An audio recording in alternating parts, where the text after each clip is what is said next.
दोस्तों, जैसा कि आपको पता ही है कि सैलमन बॉय की इस साल की सबसे एंटिसिपेटेड मूवी टाइगर 3 रिलीज हो गई है। लेकिन ऐसा लगता है कि इस बार टाइगर के नाम पर हमें एक बिल्ली का बच्चा दिखा दिया गया है। अब इतना बड़ा स्कैम क्यों हुआ और कैसे हुआ, आइए इसके बारे में विस्तार से चर्चा करते हैं।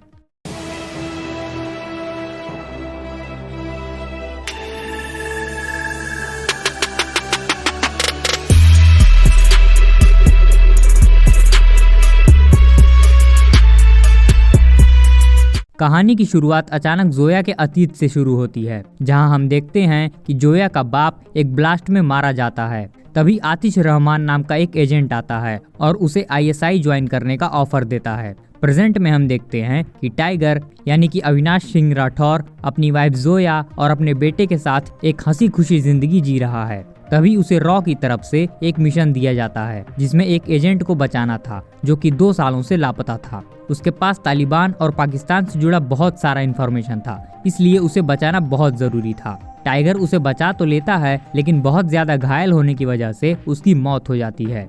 मरने से पहले वो टाइगर को बताता है कि पाकिस्तान कुछ बहुत बड़ा प्लान कर रहा है, जिसमें जोया उनकी मदद कर रही है, यानी वो भारत की सारी सीक्रेट इन्फॉर्मेशन को पाकिस्तान भेज रही है। यह जानने के बाद टाइगर अलर्ट हो जाता है और अपनी ही वाइफ जोया की हर एक मूवमेंट पर नजर रखना शुरू कर देता है। इसी की बदौलत वो एक दिन उसे रंगे हाथों पकड़ लेता है। जब तक वो यह सब करने की वजह पूछता, तब तक उस पर अटैक हो जाता है, जिसमें वो बेहोश हो जाता है। जब उसे होश आता है तो वो अपने आप को आतिश रहमान के कैद में पाता है। यहाँ सिर्फ टाइगर को ही नहीं, बल्कि उसके बेटे को भी किडनैप किया गया था। यहाँ हमें बताया जाता है कि 12 साल पहले साल 2011 में वियन्ना में होने वाले भारत पाकिस्तान शांति समझौते के दौरान टाइगर ने आतिश रहमान की प्रेग्नेंट वाइफ को मार दिया था, क्योंकि वो भारत के आर्मी जनरल की हत्या करने जा रही थी।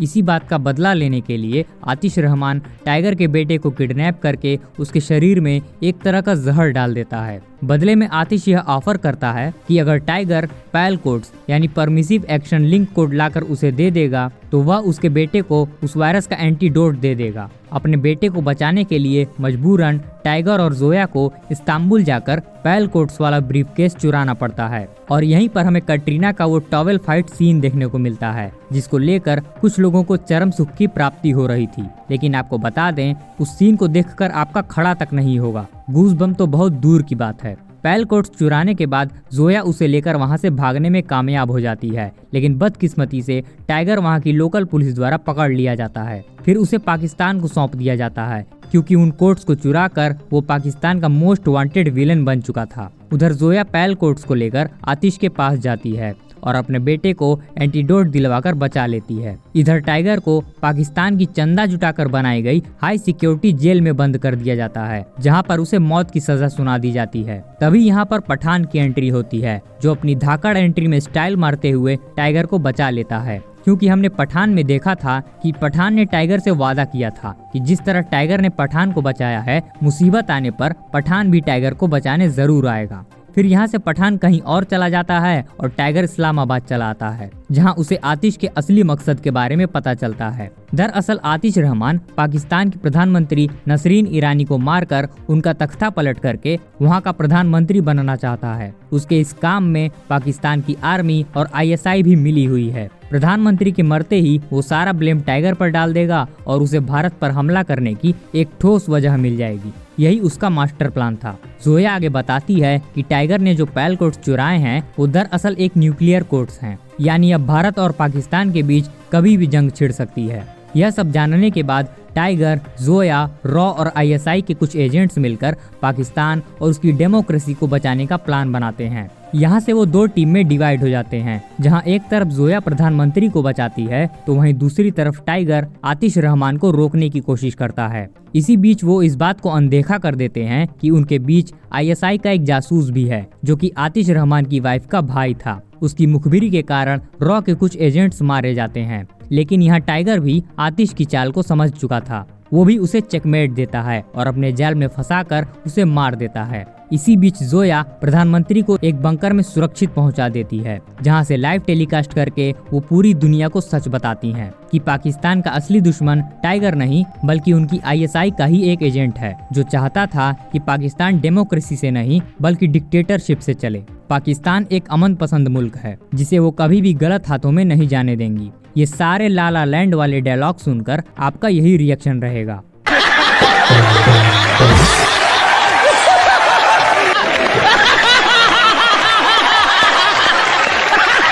खैर, तो सब कुछ सही होने के बाद टाइगर, जोया और उनका बेटा प्रभु का नाम लेकर अपनी नॉर्मल जिंदगी में वापस लौटते हैं। यहाँ पर टाइगर रॉ की चीफ से वादा करता है कि देश पर अगर कोई बात आती है तो जरूरत पड़ने पर वो जरूर आएगा। और इसी के साथ यह मूवी प्रभु का नाम जपते हुए खत्म हो जाती है। प्रभु का नाम जपने के बाद एक पोस्ट क्रेडिट सीन आता है, जिसे मेकर्स ने मूवी रिलीज होने के 10 दिन पहले ही शूट किया था। उसमें हम देखते हैं कि कोलोनल कबीर को भारत के अब तक के सबसे बड़े खतरनाक दुश्मन के बारे में बताता है। यह जो भी है इतना बड़ा दरिंदा है जिससे निपटने के लिए कबीर को भी उसी के लेवल पर आना पड़ेगा। तो यहाँ हम ये अंदाजा लगा सकते हैं कि वो भारत का दुश्मन कोई और नहीं बल्कि जूनियर NTR ही हो सकते हैं। इसके आगे की कहानी वार के दूसरे पार्ट से शुरू होगी, जहां जूनियर NTR विलेन के रोल में देखने को मिल सकते हैं। अभी के लिए ये सिर्फ एक अंदाजा है, लेकिन देखते हैं आगे क्या होता है। तो ये तो थी इस फिल्म की कहानी। अब आइए इस फिल्म के असली मुद्दे पर बात करते हैं। इस फिल्म की सबसे बड़ी दिक्कत है इसका पाकिस्तान प्रेम। भाई क्या जरूरत है उसे इतना शांति प्रिय और डेमोक्रेसी वाला देश बताने की। सिर्फ 24 घंटे ही बिताने को बोल दिया जाए तो पता चल जाएगा कि कितना शांति प्रिय देश है। और डेमोक्रेसी भाई वो क्या होता है? पाकिस्तानी डिक्शनरी में ऐसा कोई वर्ड ही नहीं है। अगर आप अभी एक सर्वे करवा लें तो पाकिस्तान के लगभग 99.99% लोग शरिया के लिए वोट देंगे। जो 0.0% बचेंगे वो पाकिस्तानी हिंदू ही हैं, क्योंकि इतने ही वहाँ बचे हैं। बाकी सभी को लगभग या तो मार दिया गया है या फिर कन्वर्ट कर दिया गया है। अगर आप इन चीजों की जानकारी रखते होंगे तो आपको अच्छे से पता होगा। हद है मतलब। इतना सब कुछ जानने और सुनने के बाद भी पता नहीं कौन से लाला लैंड में जी रहे हैं सब। एक सीन में हम देखते हैं कि कुछ पाकिस्तानी बच्चे मिलकर भारत के राष्ट्रगान की धुन बजा रहे हैं। और अगर आपको भी ये सब बहुत क्यूट और प्राउड मोमेंट लग रहा हो तो जरा एक बार वहाँ के बच्चों से भी मिल लीजिए।